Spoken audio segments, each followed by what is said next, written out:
Bueno, muy buenas tardes con todos y bienvenidos a esta charla con el historiador, analista social y escritor quiteño Francisco Núñez del Arco, quien ha tenido una larga trayectoria y se ha descatado muchísimo en cuanto a la historia y reivindicando un poquito la parte de la hispanidad. Entonces, bueno, Francisco, te doy la bienvenida, es un gusto tenerte con nosotros aquí esta tarde.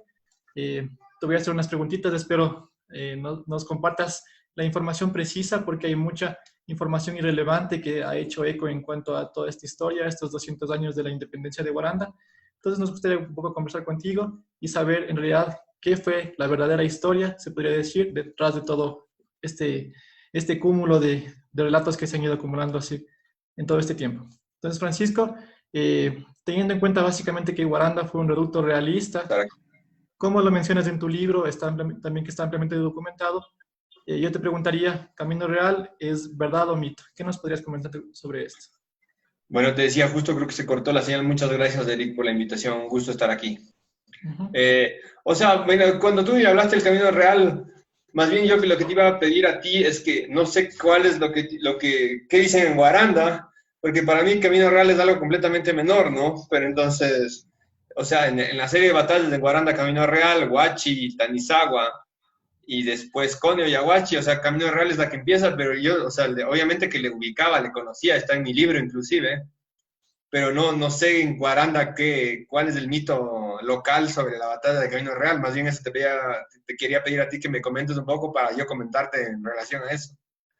Bueno, claro, justamente aquí en Guaranda le conocemos a la batalla de Camino Real como la batalla más importante del Ecuador, que en realidad dio paso a los patriotas hacia la sierra y que si no hubiese sido por esta batalla tan importante, pues capaz hubiese quedado ahí todo esta emancipación, se podría decir. Entonces aquí es como que lo más importante, incluso al lugar donde sucedió esta batalla se le considera como la capital bolivarense o la capital de nuestros territorios. Entonces más o menos es como que esa ¿Dónde relevancia sucedió eso? San tan Miguel. en San Miguel, ajá, en la parroquia de Vilobán. No, bueno, ahí pecan obviamente primero, el corregimiento de Guaranda, la provincia de Bolívar, primero debería estar avergonzada desde que se llame Bolívar, ¿no? O sea, si hubo que alguien odió y detestó con todo su ser a Guaranda, al asiento de Guaranda al corregimiento de Guaranda fue Bolívar, ¿no? Segundo, obviamente, la historia oficial republicana construyó un mito en torno a todo eso y bueno, y ahí veo por eso yo no sabía que decían Guaranda, no conozco Guaranda, puedes creer, tengo que conocer la ciudad de las siete colinas, aparte porque Guaranda fue una mega sede del realismo en Quito, ¿no? Pasto y Guaranda son los centros más fuertes del realismo en Quito, y de hecho Bolívar dice, y voy a citarme a mí mismo en mi libro Quito fue España, dice, Bolívar, las citas textuales de Guaranda, ¿no? Este infame pueblo que es el Pasto de Quito. Esto es lo que dice Bolívar en la carta de Bolívar a Santander, firmada en Guaranda el 3 de febrero de 1823, que está en el archivo Santander. Bueno, el detalle exacto está aquí en mi libro, pero dice, este infame pueblo que es el Pasto de Quito, y bueno, aunque Pasto también era Quito, ¿no? Pero imagínate, el odio que tenía por Guaranda era igual que el de Pasto, y eso dice mucho, porque si algo odió Bolívar en América fue a Pasto, y a Guaranda le trata como a Pasto, entonces le tenía el mismo nivel de odio y de rechazo. Entonces es una humillación que al corregimiento de Guaranda,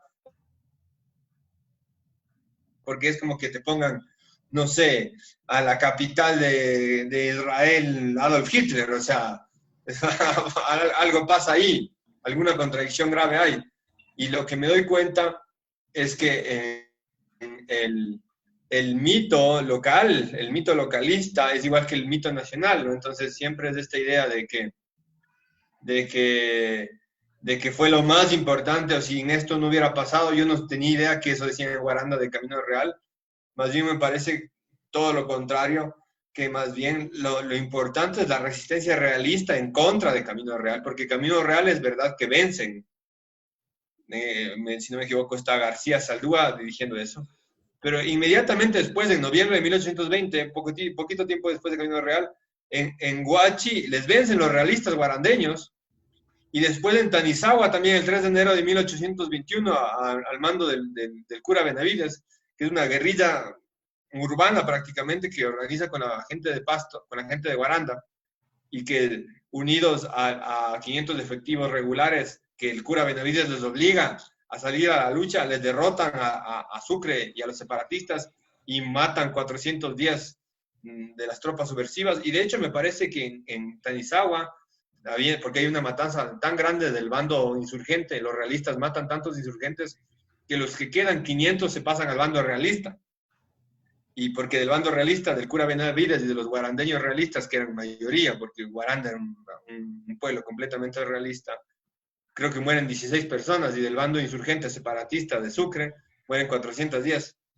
Y después nuevamente en Cone o Yaguachi vuelven a ganar, pero o sea, el esfuerzo militar para imponerse sobre Guaranda fue enorme. Fue enorme. Y Camino Real está dentro de ese contexto general. Primero de que son tropas, eso las cartas de Olmedo lo certifican, que no querían ir a la guerra, los guayaquileños no querían ir a la guerra, y Olmedo escribe desesperadamente a San Martín, que estaba en el Perú, a pedirle que mande tropas desde el Perú para poder hacerle la incursión hacia Quito, y obviamente pasando por Guaranda, porque no había cómo reclutar a la gente. Los métodos de recluta de Bolívar y de compañía sabemos que fueron sumamente violentos. Se llevaba por la fuerza a la gente con sable en mano y atados al campo de batalla, ¿no? La gente no quería pelear, y mucho menos en ciudades realistas como Guayaquil. Guayaquil también era una ciudad realista. Casi todas las ciudades eran realistas. Guaranda también, una ciudad excepcionalmente realista, o extraordinariamente realista, o como dirían, acendradamente realista en el lenguaje de esa época. Iba a ser difícil, y remontar esto entre fines de 1820 y agosto de 1821 es casi un año que les toma atravesar Guaranda. O sea, es la resistencia. Y tú debes saber más que yo, ¿qué población tenía Guaranda en esa época? En realidad eran pocos, no había mucho más de 2.000 habitantes, en realidad. Entonces imagínate, si había como 2.000 habitantes en contra de 1.000 tropas, o sea, la tropa de Sucre me parece que eran 1.200, algo por el estilo. Entonces, ¿cuánta gente habrá estado peleando? Y algunas estimaciones del cura Benavides que levantaron casi 600 personas. O sea, estamos hablando de más del 25% de la ciudad de Guaranda levantada en armas en contra de Sucre. Y el tiempo que se demoran de Camino Real hasta llegar a Cone y Yaguachi, que es el triunfo real, o sea, el triunfo verdadero para ya poder pasar al resto de la sierra, es casi un año.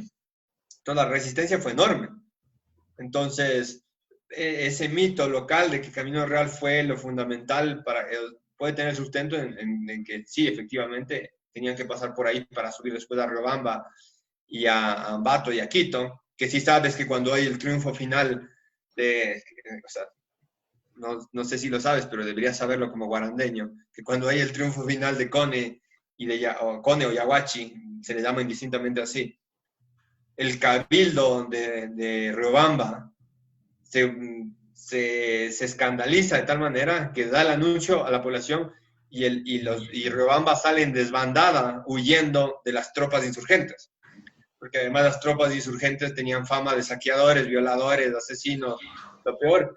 Y finalmente cuando ya vencen y logran pasar por Guaranda, y ahora yo me acabo de enterar qué población tiene Guaranda, 2.000, era una población pequeña, pero un año de guerra entre las tropas de Sucre, no de Guayaquil, de Sucre, y pues sí, guayaquileños por la fuerza, pero sobre todo la Sucre y los bolivarianos detrás de él, y el pueblo de Guaranda.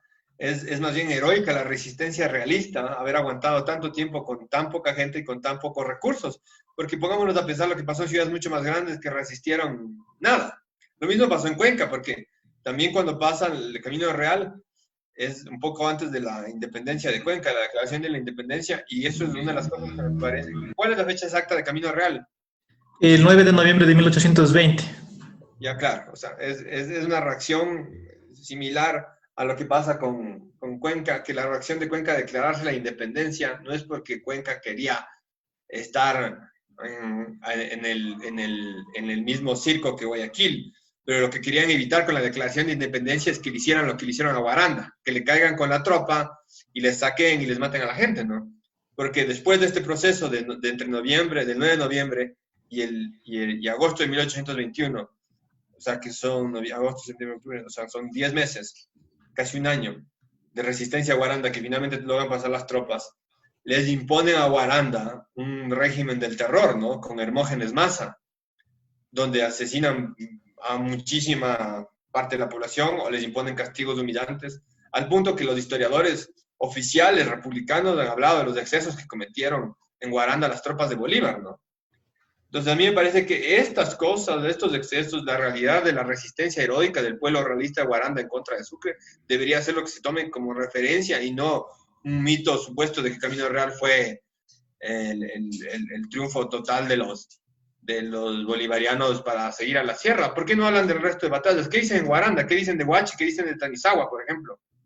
Por ejemplo, la batalla de Tanizagua no se comenta, en realidad es un mito, bueno, es algo que está vedado, se puede decir, nadie habla de Tanizagua. Yo he preguntado a muchas personas y me dicen, ¿qué es Tanizagua? O sea, sabemos de Camino Real, pero ¿qué es Tanizagua? Saben de lo que hizo el cura Benavides porque saben de este mito de Ayamaki, de la mano del muerto, pero no saben lo que ha pasado. Entonces, justamente por ahí también era la pregunta, Francisco, ¿por qué crees tú que se extendió tanto el de la mano del muerto y también, bueno, la decapitación de José García y Saldua y no los abusos de Hermógenes Maza en contra de los guarandeños? Porque lamentablemente, o sea, la humillación de llamarle al corregimiento Guaranda, después provincia de Bolívar, es una humillación total.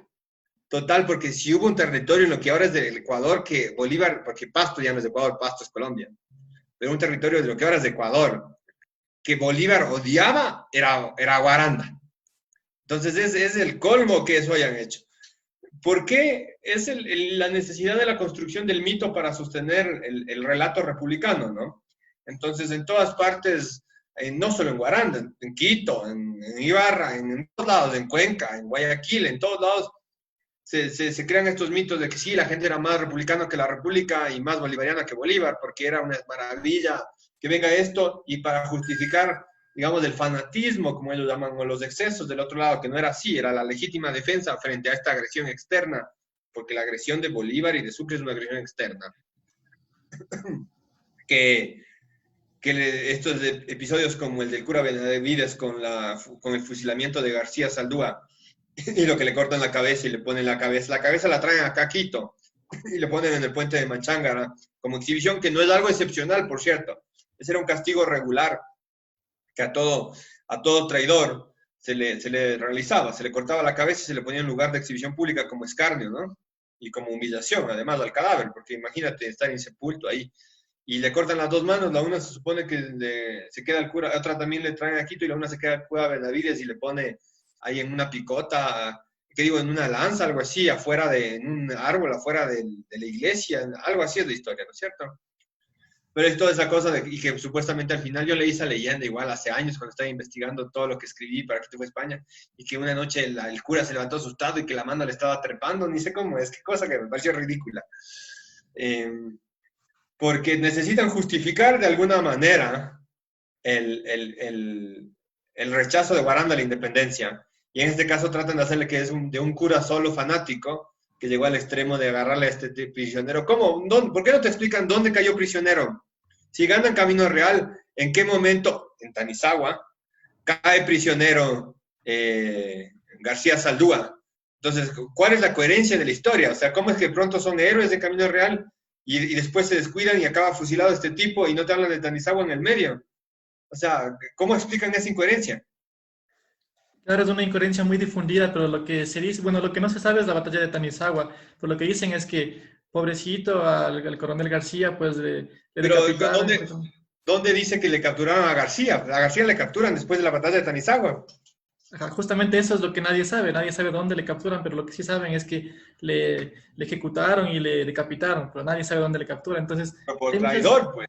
Ajá. ¿Y cómo le capturaron? Estaba pasando, de pronto vence Camino Real y estaba pasando por ahí y le agarran de la nada a los otros. No, pues, o sea, pero es lógica, o sea, las fases de la lógica en nuestra historia son enormes, y esto, yo te pregunto porque conozco la historia desde afuera de Guaranda, ¿no? Pero por eso me interesa saber desde adentro de Guaranda, para ver las contradicciones insalvables de esta historieta oficial que tienen ustedes y que tenemos todos en la República. Entonces, de esta necesidad de armar esta mitografía es lo que hace que esta leyenda de García Saldúa y del cura Benavides se haga tan famosa. Parecía estar el fanatismo del cura realista y de no sé qué. Y le tratan de mostrar como que era el cura solito y el resto de Guaranda estaba ahí maravillado con Sucre y con las tropas de Sucre y demás, que es falso.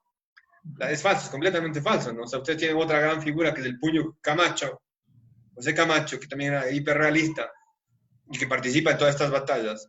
Y que aquí en mi libro, yo le dedico una parte de un capítulo a Guaranda que se llama Quito por el Rey, inicio con Guaranda, su honor se llamaba Fidelidad, Guaranda Reducto Realista.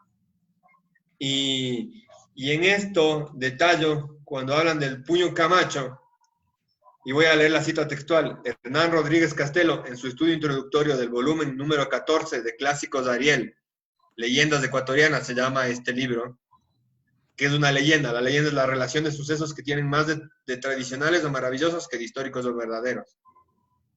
Entonces, dentro de este libro, Leyendas Ecuatorianas de Hernán Rodríguez Castelo, que es del año 80 y algo, me parece, dice esto textualmente. Ángel Polibio González, que se equivoca porque es Ángel Polibio Chávez. De Ángel Polibio Chávez quedan algunas leyendas. La más hermosa, la del Puño Camacho, tiene el lector en nuestra antología. O sea, al Puño Camacho, y al igual que el cura Benavides, le tratan como personajes legendarios, cuando no son legendarios, son históricos y que existieron y que lucharon por su causa.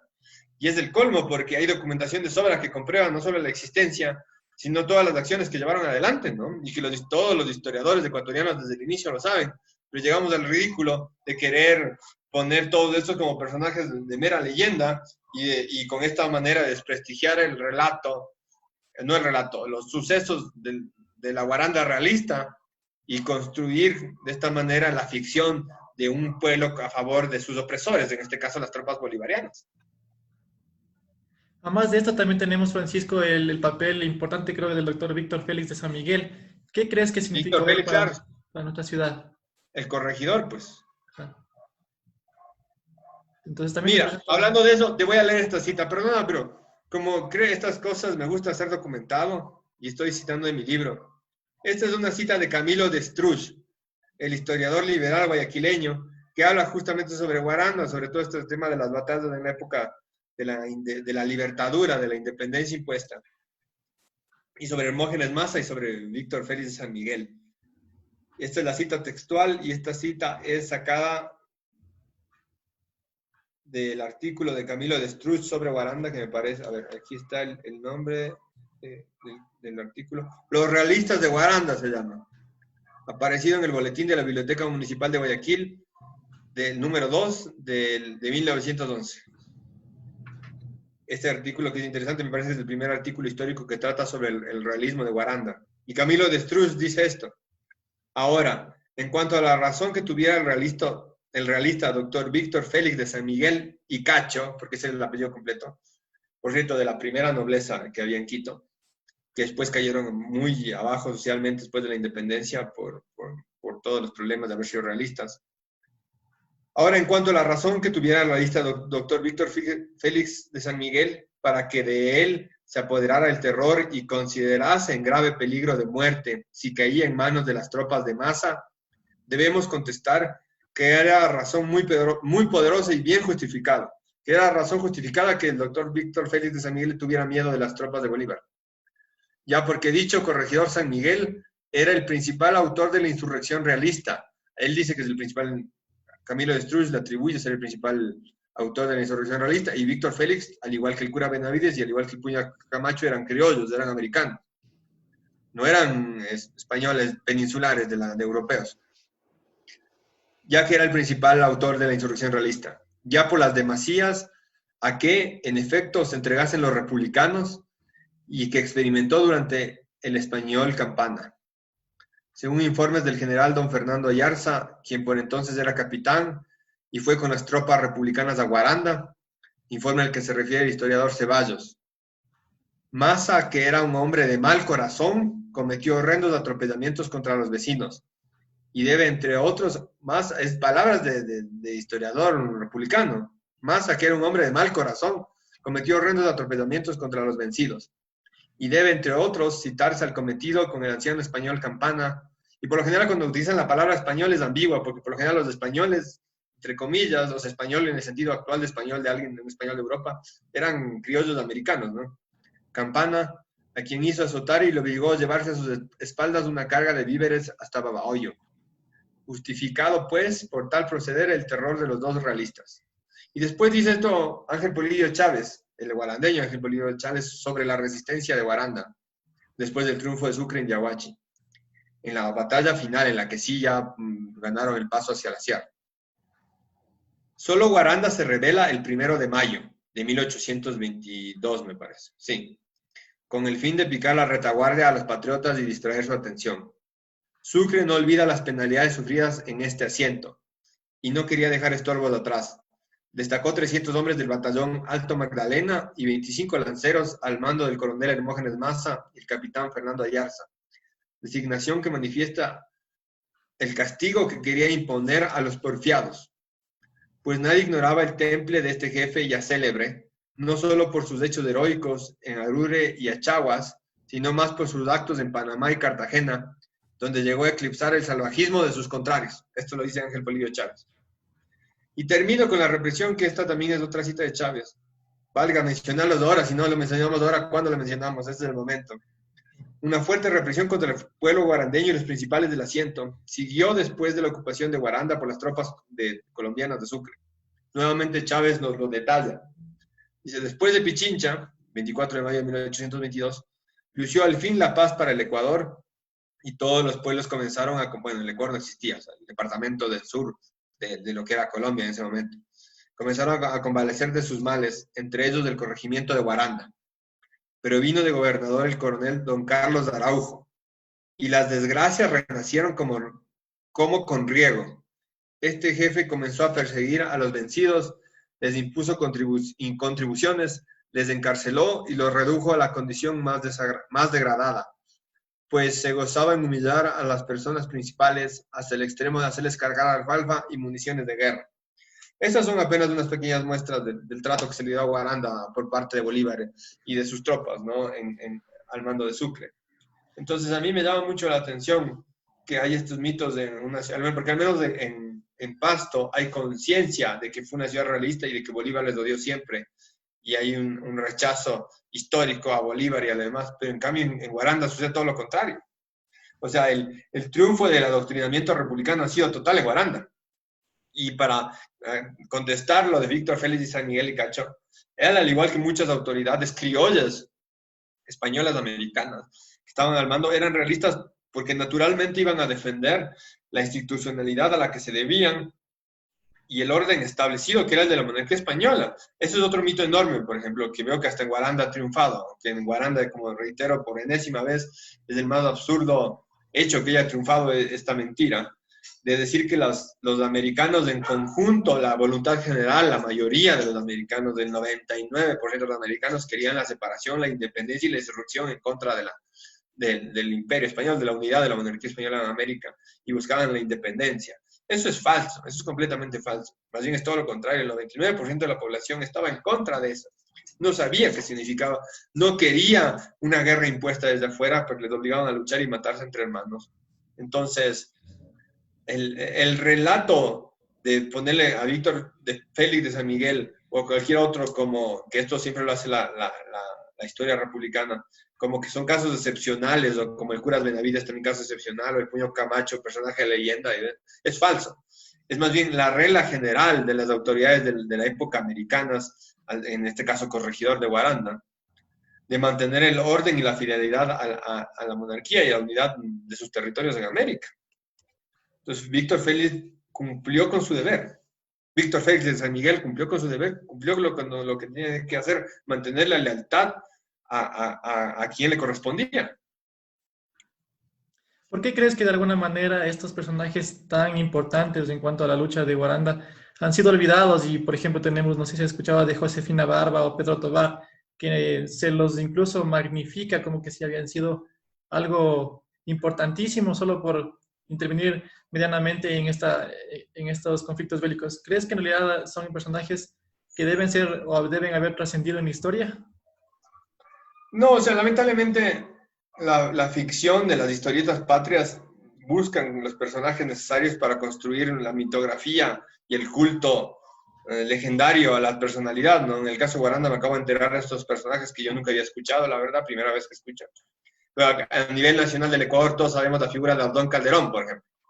O sea, Abdón Calderón es el gran mito de la independencia del Ecuador, porque vas a Cuenca, tienes el Parque Calderón y ahí está el Calderón, el niño con Calderón con la bandera y la tricolor, que no estaba con la tricolor, además la bandera de Guayaquil era la que había en Pichinche, ¿sabes? Y todos sabemos la farsa que es Abdón Calderón, ¿no? O sea, él no murió en la batalla, no le volaron los brazos, no agarró con la boca la bandera, sino que se murió de disentería mucho tiempo después, en fin. Pero la necesidad de afianzar un estado ficticio, una identidad ficticia como la ecuatoriana, veo ahora con el ejemplo de Guaranda, que se lleva no solo a nivel nacional, sino a nivel local. Tú tienes que crear estos personajes y darles una relevancia que no tienen para justificar lo que vino después, para decir si hubo aceptación, hubo voluntad de la gente, de la mayoría, hubo aprobación, o sea, es legítimo lo que pasó. Entonces, estos personajes, estas sí leyendas, como la de Abdón Calderón o la de esta señora Barba y este señor Tobar, estas sí leyendas son las que justifican la creación de la República del Ecuador y de su relato historiográfico posterior, que no es la verdad histórica, por cierto. Algo que también se lleva, creo que plasmado en cuanto a nuestra historia, es que el ejército realista únicamente eran españoles. ¿Tú qué dices de esto? No, pues absurdo. O sea, esto es completamente absurdo y en el caso de Guaranda es más absurdo todavía, porque, o sea, españoles peninsulares en Guaranda, ¿cuántos habrá habido en esa época? Si es que había, seguramente no había. A ver que habrá habido un par. Ya, el grueso de las tropas realistas eran americanas. Es verdad que al final del proceso separatista, sobre todo en lo que es Venezuela, con Morillo, llega una importante tropa peninsular, pero en lo que fue el territorio del Ecuador, los peninsulares fueron siempre minoría en todos los casos, no solo en las tropas, sino en la administración política, en la economía, en todos. El poder efectivo estaba en los criollos y eso incluía las armas. El gran cambio político se hace en contra de la voluntad de esta mayoría y las tropas realistas eran en casi su totalidad, en muchos casos, americanas. En Guaranda, yo no he estudiado a detalle el tema de Guaranda, lo conozco, por supuesto, pero tendría que revisar los archivos y ver la conformación exacta de las tropas. Pero por lógica, las tropas realistas de Guaranda, que eran del pueblo guarandeño, del propio pueblo guarandeño, son americanas y son guarandeñas, pues. ¿De dónde más van a salir? O sea, de pronto, ¿de dónde salieron españoles peninsulares a luchar en contra de Sucre en medio de Guaranda en 1820? O sea, es un tema hasta de lógica. O sea, de pronto que había un túnel mágico que mandaban de la península a Guaranda españoles para que aparezcan ahí a luchar contra Sucre. Eso no es lógico. Y me parece que el caso de Guaranda es el que mejor ejemplifica eso, porque son centenares de guarandeños que se unen a la lucha en contra de Sucre y de sus tropas, que más bien estos sí son reclutados a la fuerza y que ya tienes de extranjeros, más bien a los británicos del otro lado, ¿no? Que son los que suben hasta Pichincha y logran la victoria para Sucre y para Bolívar en la batalla del 24 de mayo de 1822. Entonces, más bien tienes un enfrentamiento entre una tropa netamente americana, guarandeña en este caso, en contra de tropas de afuera del territorio de Quito que venían obligados por la fuerza de Nueva Granada y de Venezuela, y también de británicos, tropas británicas, y también sí había algunos guayaquileños, pero también obligados en la mayoría de casos. Entonces eso es otro relato, es otra ficción, ¿no? Los grandes levantamientos realistas en contra de la independencia y la libertad, la libertadura en realidad, como yo le digo, porque fue una dictadura totalitaria que impusieron en contra de los pueblos de nuestro territorio para lograr esa independencia y esa república. Los grandes opositores a esto fueron los indios y los negros, por ejemplo. Los últimos levantamientos realistas en el territorio de lo que ahora es el Ecuador, en contra de la nueva república, en contra de Bolívar, en contra de la Gran Colombia, gran entre comillas, porque el nombre oficial era Colombia, sin la gran. Es en Atacames, de 1826. Los negros esmeraldeños son los negros realistas que hacen el último levantamiento a favor de la unidad de la monarquía, a favor de Fernando VII, en contra de la independencia. son los indios del centro de la sierra, pero en su conjunto los que defienden hasta el final igual al rey. Las tropas del rey son indios. En Pichincha hay 600 indios del Cusco que pelean el bando realista en contra de los británicos del bando separatista. Entonces, esas son mentiras sin ninguna documentación que se sostienen en relatos y en la conveniencia del discurso oficial para mantener este proyecto de la republiqueta llamada Ecuador. Bueno, aquí en la ciudad de Guaranda usualmente ha trascendido tanto el nombre de Bolívar porque algo de culpa tiene Ángel Polibio Chávez también en cuanto al... Porque, bueno, seguramente. Ajá. Entonces, igual aquí se le añora y se le endiosa incluso como un personaje que ha sido tan bueno, tan perfecto, tan poderoso.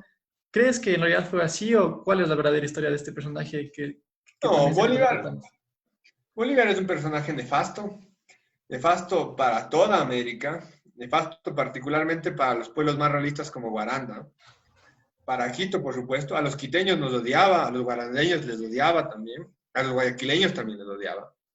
Un tipo que odiaba prácticamente a todo el mundo, ni él mismo se quería bien, que nos trajo simplemente destrucción, involución hacia el subdesarrollo y la dependencia, que nos creó estados fracasados, que aparte Bolívar fuera consciente de la canallada que estaba haciendo y lo dejó asentado en sus cartas hasta el final, en el que yo llamo el testamento político de Bolívar para el Ecuador y que lo voy a leer ahora, que es la última carta que lo manda un mes, un poco antes de morirse a Flores, y que se confiesa prácticamente en todo el mierdero que armó acá. Reconoce toda la porquería que hizo y que es. Entonces, si él mismo reconoce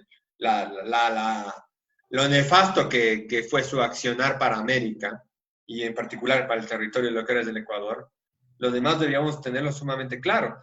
Entonces, nuevamente, al igual que esta gente Tovar o Calderón o Barba o quien sea, el mito mayor, el mito que sostiene todos los otros mitos, la leyenda que sostiene todas las otras leyendas es Bolívar. Y en este caso elevado al grado de culto casi religioso, porque tú sabes que en el Ecuador y en todos los países bolivarianos, que no puedes decir casi nada contra Bolívar porque es como decir algo en contra de Dios adentro de la iglesia. Y Bolívar a veces está más arriba de la iglesia, tiene su propio altar, su propio club de fans, su propio tribunal de canonización y de divinificación inclusive, porque Bolívar está ni siquiera santificado, canonizado, Bolívar está divinificado en muchos casos. Bolívar es un tipo que no cometía errores ni queriendo cometerlos. Entonces, es un lavado cerebral, es un adoctrinamiento de 2 siglos, de un desconocimiento total de nuestro pasado, de los 3 siglos de la realidad de la monarquía española en América, de lo que fuimos, que siempre nos meten este cuento de que fuimos colonia, cuando no fuimos colonia, fuimos provincias y reinos de la corona de Castilla, de las Indias castellanas, de la monarquía española en América, provincias ultramarinas, más tarde se le llamaría así. La Constitución, al igual que las leyes de Indias, la Constitución de cada reconoce la unidad de la nación española en ambos lados del Océano Atlántico. Y es un tema muy largo de tratar, pero al menos hay que dar estos bosquejos para que la gente entienda, entender que no hubo ese expolio, hubo esa explotación que se dice de forma tan superficial en los textos escolares y de secundaria como el terruño, ¿no? O sea, la referencia acá es el terruño es un arma de destrucción masiva peor que las bombas de Hiroshima para la conciencia nacional ecuatoriana. Y todo esto, cuando vas investigando y descubriendo la verdad de los hechos y las formas del pasado, se te va cayendo el mito, ¿no? Se te va cayendo la leyenda y vas viendo de cuerpo entero los personajes y la realidad de sus hechos, ¿no? En el caso de Bolívar, reitero, él mismo habla y demuestra lo nefasto que fue. Y voy a leer la cita textual. Esta es la carta que le manda a Flores, que está en el archivo Juan José Flores de la Pontificia Universidad Católica del Ecuador, que está editado además por la misma católica en los 70s y que cualquiera puede tomar el libro o puede ir al archivo y consultarlo cuando deseen hacerlo, ¿no? Pero aquí está. Son citas, no es toda la carta, pero es la carta firmada en Barranquilla el 9 de noviembre de 1830, faltando un poco más de un mes para su muerte, a Juan José Flores, en las publicaciones del archivo Flores de la Católica, como ya dije. Y para mí es el testamento político de Bolívar al Ecuador, es la herencia que nos dejó hasta el día de hoy. Los pueblos son como los niños, que luego tiran aquello porque han llorado. Ni usted, ni yo, ni nadie sabe la voluntad pública. Mañana se matan unos a otros, se dividen y se dejan caer en manos de los más fuertes o más feroces.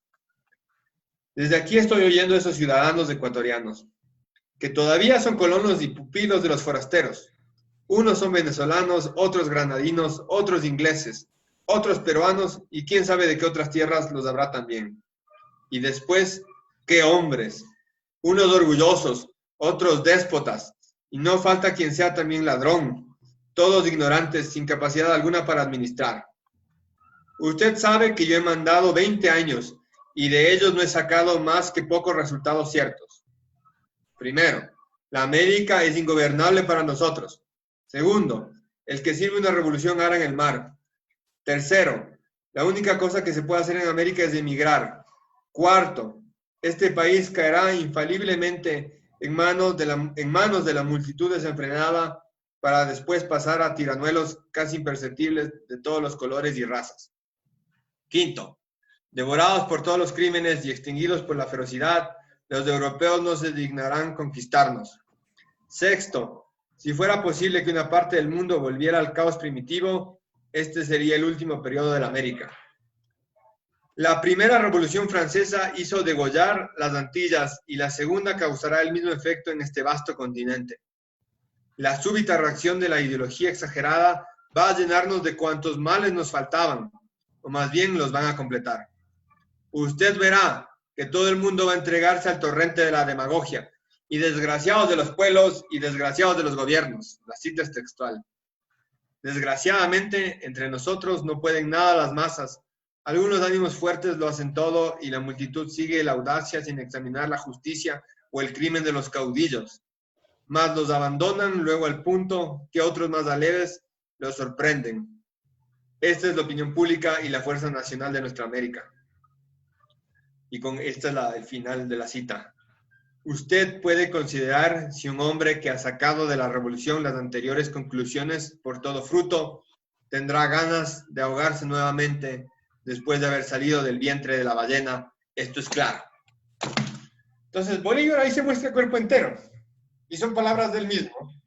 Me parece que hasta los comentarios huelgan en este caso. Quizá el único comentario, hacer notar lo canalla que era, y la palabra es canalla, bien dicho, que esta carta la manda a Sucre, a Flores, y le pide a Flores que la destruya.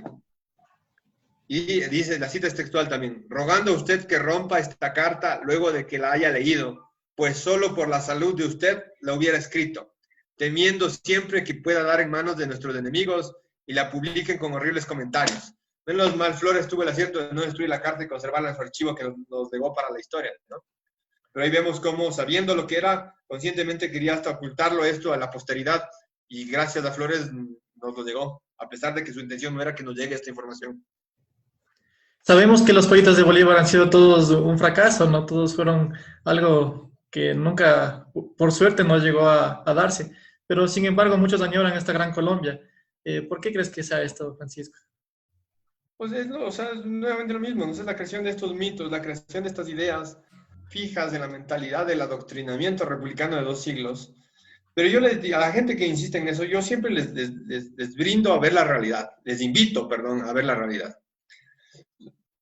Salgamos a las calles de Guaranda, de Quito, del Ecuador, de Colombia, de Perú, y veamos la realidad de las repúblicas bolivarianas, o de Venezuela. ¿Cuál es la realidad 2 siglos después del proyecto separatista bolivariano?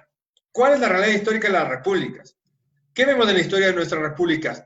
Inestabilidad, pobreza, subdesarrollo, atraso, involución permanente. Y eso no lo va a negar nadie. ¿Y el resultado de dónde viene? O sea, podremos estar a favor o no de Estados Unidos, pero bien dice el Evangelio, por sus frutos los conoceréis. Pero los fundadores de Estados Unidos hicieron de Estados Unidos lo que es el país hoy en día.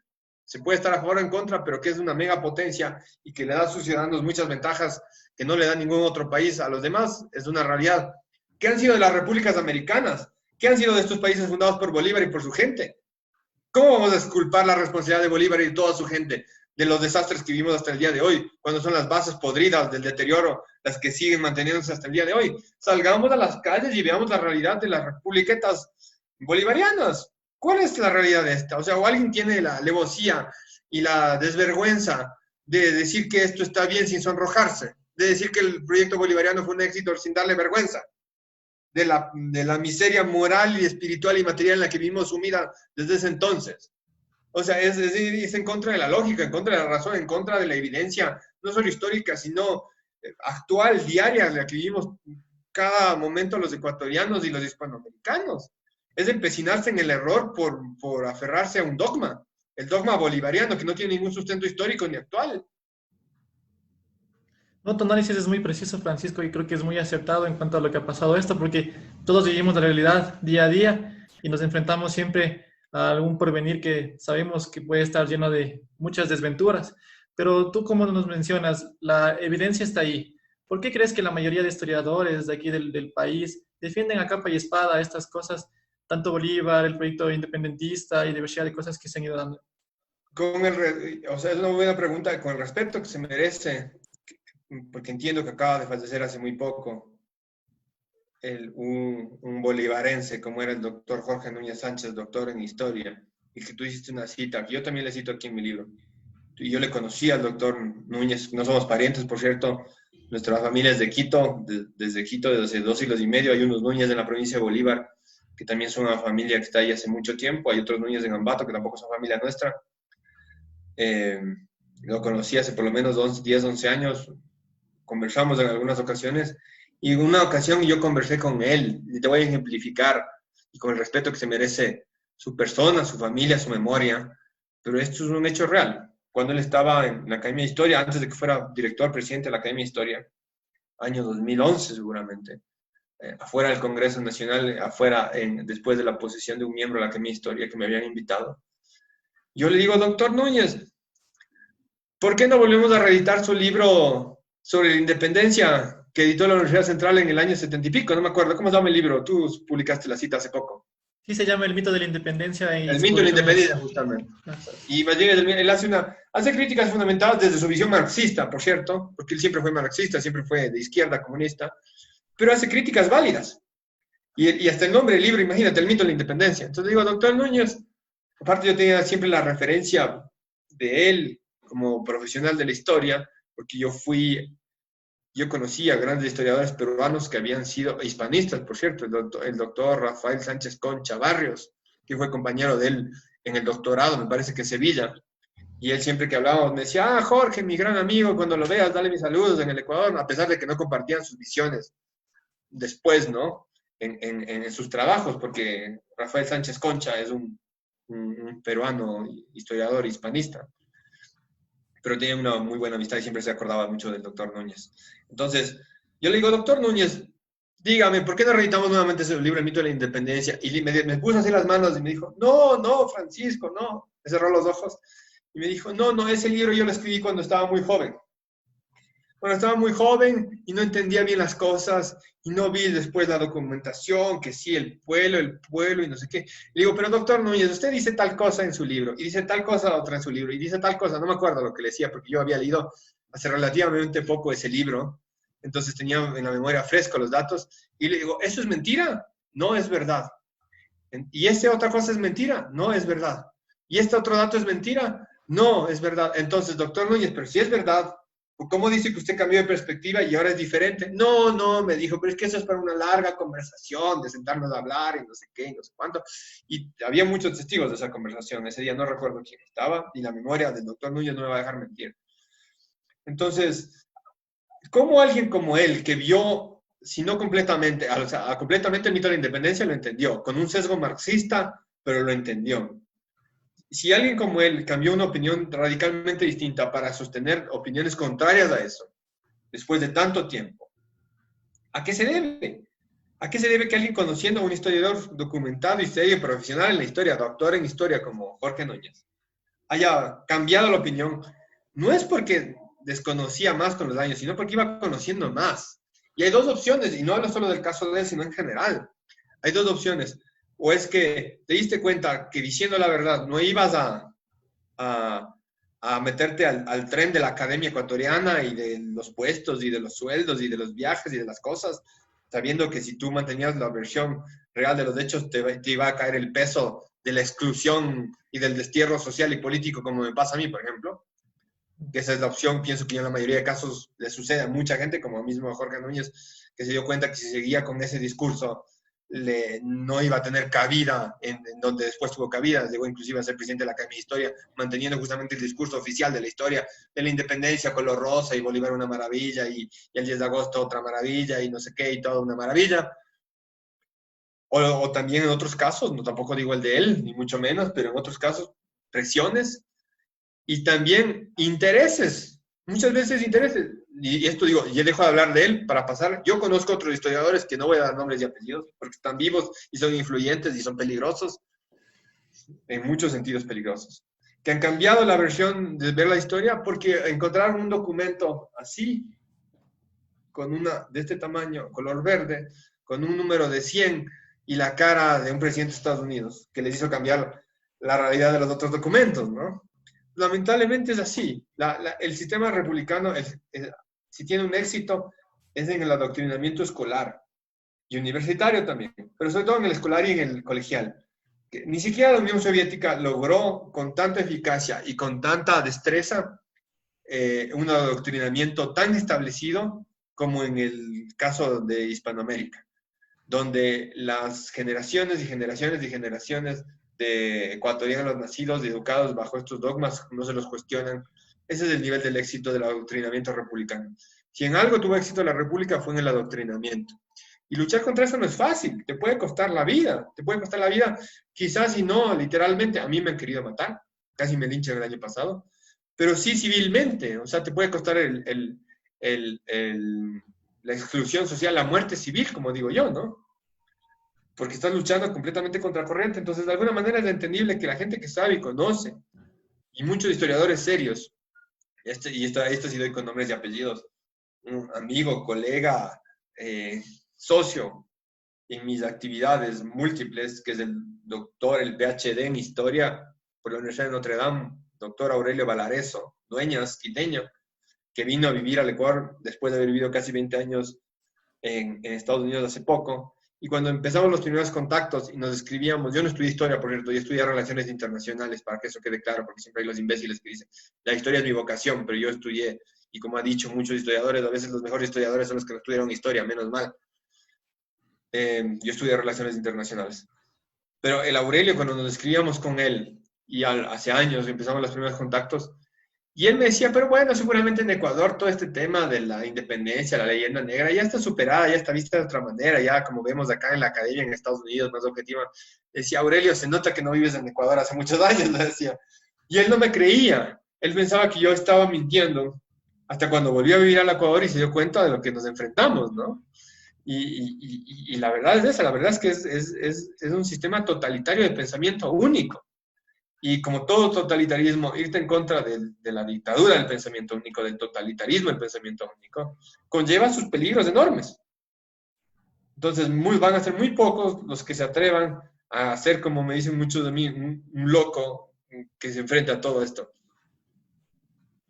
No, sí, en verdad, Francisco, tu acción en cuanto a la historia y a todo esto, darnos a conocer la verdadera, el verdadero relato, la verdadera historia que se puede decir, es muy, muy valiosa y algo digno de admirar. Pero siempre está, claro, atrás hay muchas cosas que tal vez no sabemos que te pueden pasar a ti. Entonces, es valentía, es tal vez reivindicar esta historia, o cuál es el objetivo que tú buscas con esto.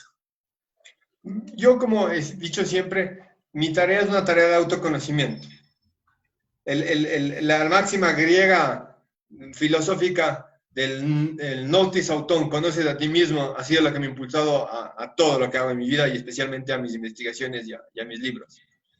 Porque el cuestionamiento principal de quién soy yo frente a la ausencia de lógica del relato oficial de la historia y de lo que supuestamente es el Ecuador fue una permanente desde que fui niño.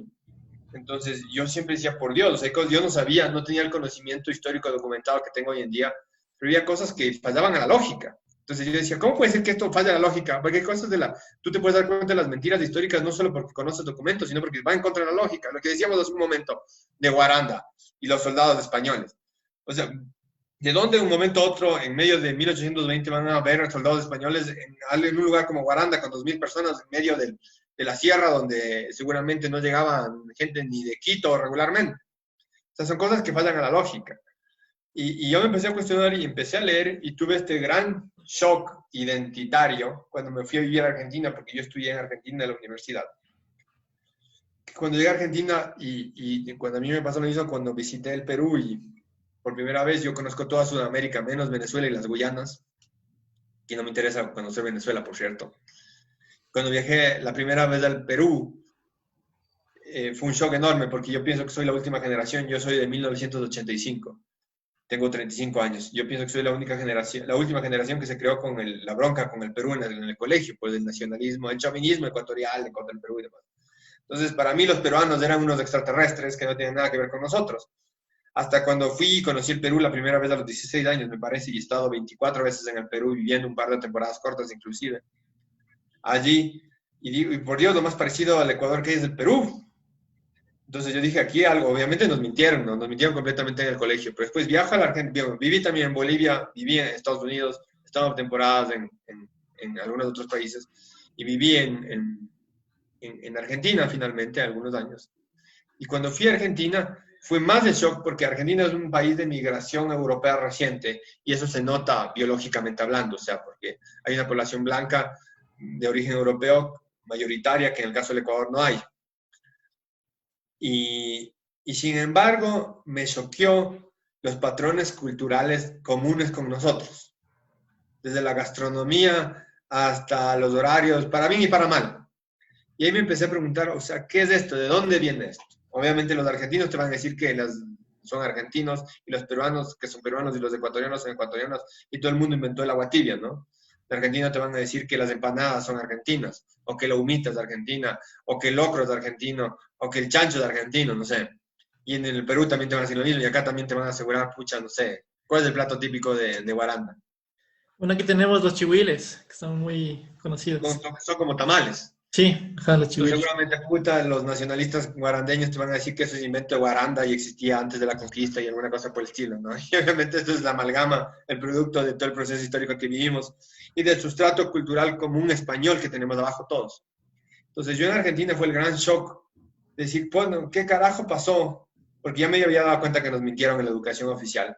Pero digo, tengo que acabar de enterarme qué pasó completamente. Y empecé a leer y tuve una gran revelación porque un amigo mío me regaló un libro que se llama Defensa de la Hispanidad, de Ramiro de Maeztu, que es un gran libro teórico, no es histórico, es más teórico y retórico, digamos, retórico en el sentido clásico de la retórica, no de forma despectiva como se dice hoy en día la retórica, sino la estructuración de un discurso ideológico, en este caso del hispanismo, de la hispanidad. Y doctrinario también diría, más bien, más que ideológico. Y por supuesto que me maravilló, pero entre las sorpresas que estaba dentro de ese libro de Defensa de la Hispanidad de Ramiro de Maeztu fue leer una cita de Juan Montalvo, donde hablaba de España, ¿no? Que dice, España, España, nosotros somos lo que somos. Bueno, aquí tengo la cita, te voy a leer, para no parafrasearla innecesariamente, ¿no?